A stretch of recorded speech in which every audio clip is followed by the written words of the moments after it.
Hey guys, Chris here with Work to Game, and one of the questions I'm getting asked a lot as I get back into WoW is what add-ons am I using? Now this list is going to change, I can tell you that right now. First of all, we've got an expansion roughly 6 months from now, give or take. Don't have a firm date as of today, but I wanted to kind of run down the initial list that's made my leveling and everything very comfortable. Now I had a lot of friends kind of point me in the right directions. A lot of these were things that are actually still the very same add-ons I was using back when I took a break from the game, kind of mid to late Pandaria, and then I took all of Draenor and basically Legion until now off. And so I really am still adjusting this list. There's some things I'd like to change to my UI now that I'm starting to get into a little bit more towards progression content.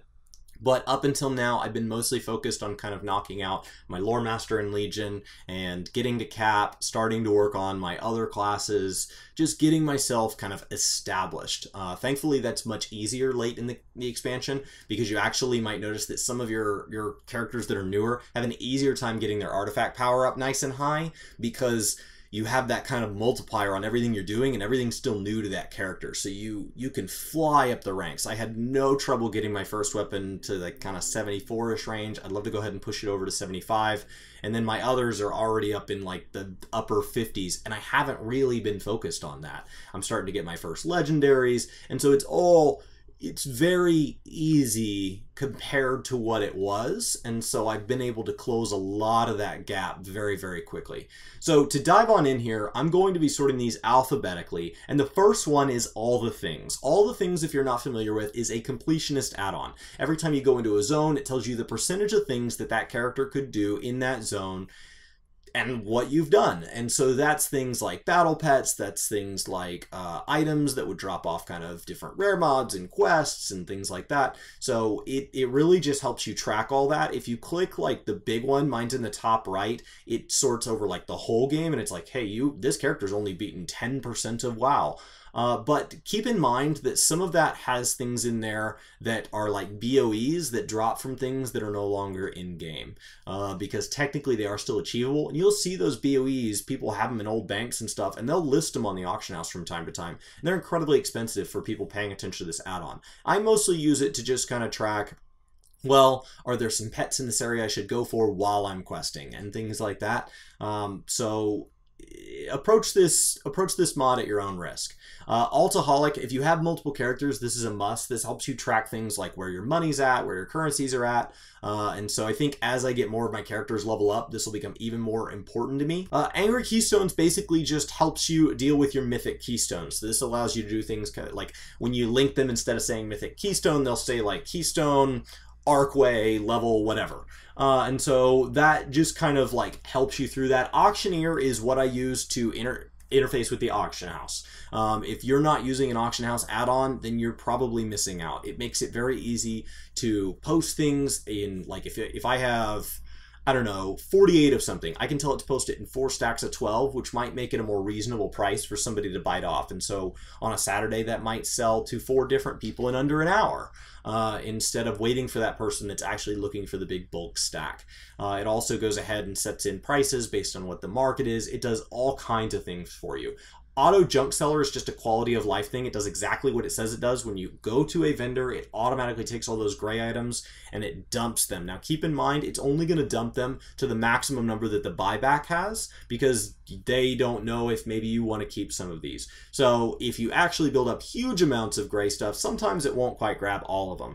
Bigwig's boss mods, if you're not familiar with the different kind of boss mods options, these are things that are going to give you warnings when you're standing and stuff, when things are incoming. And as somebody new back to the game where every dungeon is this brand new experience, it just made it a lot easier to get back in the swing of things. I used to use this a lot on kind of raiding because it helped me keep my attention nice and high for hours on end. I think there are people who play great without it, and there are people who use it as a crutch, and there are people who it's the only way they can play, and everything in between. This isn't really a discussion on whether or not you should be using different boss mods. I do use them, and I find that they help me focus on things like getting my DPS up and things like that. Now, as you get into like progression raiders, you have to be able to do some of it without this because those progression fights don't have this, but I think it's good training. Bind pad and click, you're starting to get into interface things that allow you to easily manage the way your binding keys and the way your mouse interacts with things. Garrison Commander is, I'd like to go back and kind of mess with my garrisons at some point. And so as you start to look at things like this, you're starting to talk about clan halls, and there are plenty of mods out there that help you start to kind of deal with managing your clan halls. They tell you what guys to send on what missions and what your options are and things like that, and it just expands on the interface as it exists in the game. Handy Notes is a set of map add-ons, and I have a ton of them, and they tell you where things are that you don't have. And so that is things like where all the little treasure chests are, and so on. And you have to do these for kind of each expansion or zone you want them for, and each thing you want them to track. So if you want them to track Lunar Festival, then you have to get them for Lunar Festival. Legion rares and treasures, but you'll notice Draenor treasures is separate. And so you have to kind of decide which ones you want. I grab pretty much all of them because I want to, if I come across them, do pretty much all of them. KUI Nameplates is a UI nameplates add-on, and it just helps you kind of manage the way nameplates look, make them a little more appealing to me. And then Little Wigs, well, when you talk about Big Wigs, Little Wigs, you're talking about, do I want it to tell me what's going on in 5-man dungeons, or do I want things to go on in raids, or do I want both? Nomi Cakes is unbelievably awesome. Nomi Cakes, if you have not been doing your Nomi stuff in Legion, this is the cooking guy in Dalaran that unlocks all the different recipes for you, and you basically just feed him all the meat and stuff drops from Legion stuff. And there's actually a shoulder enchant from one of the vendors that helps you drop like little packages of meat, so you should never really need to buy this meat. I have hundreds of everything. And you go to him and you feed him the meat, and every 3 hours or whatever, he generates something from it. And that's how you unlock things. And you can pile them up to like 3 days in his queue. Well, Nomi Cakes helps you know what recipes you're missing, and so each of the items all of a sudden has a little thing next to it that shows you how many recipes you're missing and how many things are in your queue for that recipe, so you can make sure like, oh, I should put more eggs in or whatever. So awesome. Order Hall Commander, just like Garrison Commander, this is just helping with those Order Hall things. Ovail Spell Priority, we're starting to talk about actual combat interfaces and things talking about spells. Ovail is actually a pretty important one for learning your rotation.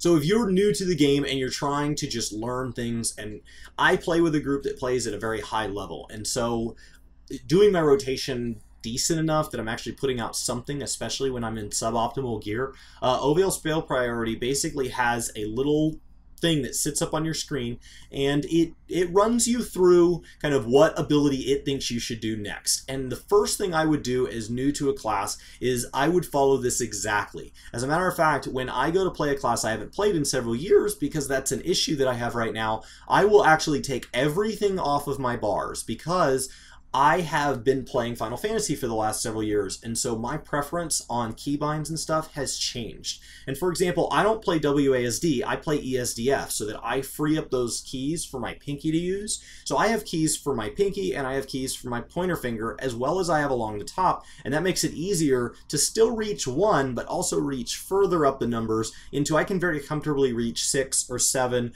or if they're very occasional, all the way up to, I can actually hit that kind of 8 key pretty easily without moving my hand too much, leaving the other hand on the mouse. And so the first thing I'll do is I'll get all my keys bound, so it knows that those are all things, and then I will actually go out and kill something that's not going to kill me. So that could be a target dummy, that could just be going out and kind of farming mobs. It doesn't really matter, you could be in a low-level dungeon, and I'll notice that as Ovail pops up, those are going to be generally my most used abilities. And so I will go ahead and make sure that my entire opener is pretty much done with like A and Q, T and G. Those are my most common keys. And so I just kind of use that to fill out my total keybinds. And then once I have that perfect, I actually try to practice entirely based on Ovail. So I run dungeons based on that, I run LFR based on that, I quest based on that, and I run everything based on Ovail. Now, as you learn this, the next step is to learn what those abilities are doing, where Ovail thinks they're ideal, and then supplement that. Because sometimes you know, hey, it's saying I should drop this this dot on him that after 5 seconds explodes. Well, I know that this mob is going to be dead in less than 5 seconds, so I can skip that. Now the problem is Ovale's going to get hung up because it's going to say you haven't put that dot on, so it's not going to tell you what comes after it. Well, you just have to know that. You have to know that every time I hit that dot, it has me go ahead and it pushes A and then it pushes G. So I need to go ahead and push A and then G. And then at that point, if my I have an ability that procs, and when it procs, it has like a little highlighted square on it. Every time it's up, Ovale has me use it pretty much within 1 or 2 abilities. And so I know that every time it procs, if Ovale's kind of hung up because I'm not listening to it for that last 4 seconds of the mob, I'll go ahead and it's on my Z button. So I'll go ahead and hit Z and blow that. And then you start to learn where cooldowns fit, and so you can start to get beyond this. This is just a guide. It kind of helps you through your opener, helps you through, you know, using all your abilities and things like that. But it also doesn't do things like one of my legendaries has an on use. Now you could go hide that in a macro somewhere, so every time I hit certain abilities it goes off. But I choose to leave mine on the number 3 because mine is this giant explosive fireball, and sometimes I very specifically want to use it only when there's a lot of little trash out. And so I have to use that and put it in my rotation at my choice. So I think Ovale is a great trainer, and then it's something that I expand on after that. Pet Tracker is exactly what it sounds like. Postal is just helping you manage your mailbox. There's like an open all button. Awesome. Couldn't live without it. Rematch, and if we go ahead and jump down, TD Pet Battle Script and TD Pet Script Rematch, these are things going into helping you with pet battles. I'm still learning a little bit about Rematch and the pet script and stuff like that. So once I kind of figure those out, I'd love to put a guide out on them, because from what I've been told about them, I picked them up because some friends told me to. They're going to make my life a whole lot better when it comes to that kind of completionist attitude in going and beating all these trainers and so on. Especially with the world quests, and so you're kind of doing a lot of pet battles. The SCADA damage meter, it's just your damage meter. And then World Quest Tracker. The World Quest Tracker is just going to help you with those world quests. It's going to help you kind of look at what all is going on, and this is just a supplement to the interface that WoW already has in the game. World quests having the role that they do in in-game, anything that makes these easier to track, easier to use, is going to help you out. So I would go ahead and just download this, especially after you hit cap. If you've been doing world quests without this, I think you've probably been putting yourself through more pain than it's worth. So that is a quick rundown of the add-ons that I'm using. That's only 33 add-ons. I used to use way more than this to get actually less functionality than what's here. And a lot of that is because the mods I used to use, a lot of those things are now built in native. And so that's not to say a lot of these things won't one day be native. There are plenty of mods outside of this that I've looked at using. There's some big UI changes and stuff I want to make. Some of those I'm actually going to have to go manually download because they're not done through the Twitch client. But I am just slowly growing this list, and I may check it back in with you guys. I'll probably wait until after launch, but if you guys have some other add-ons you want me to take a look at, or you recommend, or some add-ons to stay away from, definitely put those in the comments down below. So I hope this kind of helps give you guys a feel for how I've modified my WoW experience. A lot of these things are things that I wish there was something like this for Final Fantasy XIV, because these are just little things that make my life easier. Some of them are totally optional. Things like KUI nameplates. I wish that there were things like that for Final Fantasy that let me skin the game the way I want to skin it. Let me move things where I want to move them. Let me prioritize the things I want to prioritize. I understand that things like the damage meter, spell priority, a lot of those are just, they're allowing me to modify the way I play, where I actually, in my opinion, have an advantage over people who choose not to do that stuff unless they want to really put in the time. Things like handy notes, altaholic, all the things, these are things that could go native. They could be tracked in the stats and the achievement panes in any game. They're not. And so because they're not, these are things I choose to add. One of the things that my friends have been saying anytime they hear me kind of digging through stuff is that I should look into more inventory management mods. I should look into a little bit more UI. I'm about to start healing now that I'm level capped, and so I know that I'm going to want a couple of things to make sure I do mouse over healing, and I want my UI a certain way because I've always healed that way, and I've always tried to push the game as much to whatever game I'm playing as much towards that experience. And the experience I'm chasing is back when I used to raid heal in WoW. And so that's just where I'm most comfortable. It's where I do what I feel is my best healing. And so I'll be, if that takes some mods to get to, I'll be adding on to this list. But thank you guys so much for watching. I hope you guys have a great day, and I will see you next time. Hey guys, it's me. Thanks so much for watching this video, and we hope to see you on our next. Is there anywhere you think they could see us in the meantime? Well, right now you probably can catch us out on Twitch. We usually stream quite a lot. So the link is in the description below for our Twitch page. And if you guys want to support us and you like what we do here on YouTube, you can actually support us for free by using your Twitch Prime sub if you're Amazon Prime.